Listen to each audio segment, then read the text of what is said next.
ഞങ്ങൾ എല്ലാവരിലേക്കും എത്തുമെന്ന ഇസ്രായേൽ പ്രധാനമന്ത്രി ബെഞ്ചമിൻ നെതന്യാഹുവിന്റെ മുന്നറിയിപ്പിന് പിന്നാലെ ഒക്ടോബർ 7 ഭീകരാക്രമണത്തിന് പിന്നിലെ ഹമാസ് നേതൃത്വത്തെ ലക്ഷ്യം വെച്ച് ഖത്തറിലെ ദോഹയിൽ ഇസ്രായേൽ ആക്രമണം.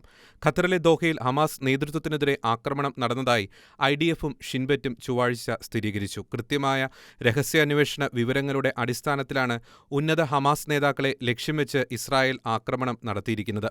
മറ്റാർക്കും പരിക്കേൽക്കാത്ത വിധത്തിൽ ഹമാസ് നേതാക്കളെ മാത്രം ലക്ഷ്യം വെച്ചാണ് ആക്രമണം നടത്തിയതെന്നും ഇസ്രായേൽ വൃത്തങ്ങൾ അറിയിച്ചു. ആക്രമണം ലക്ഷ്യം പൂർത്തീകരിച്ചോ എന്നതിന്റെ ആശങ്കകൾക്ക് ഏതാനും നിമിഷങ്ങൾക്കുള്ളിൽ തന്നെ ഉത്തരം നൽകാൻ കഴിയുമെന്നും ഇസ്രായേൽ വ്യക്തമാക്കി.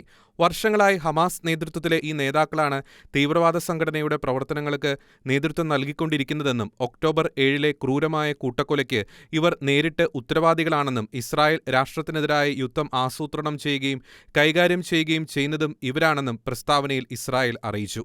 ഇസ്രായേൽ മുന്നറിയിപ്പൊന്നും കൂടാതെ ദോഹയിൽ കയറി നടത്തിയ ആക്രമണത്തിൽ ലോകരാജ്യങ്ങൾ കനത്ത ജാഗ്രതയിലാണ്.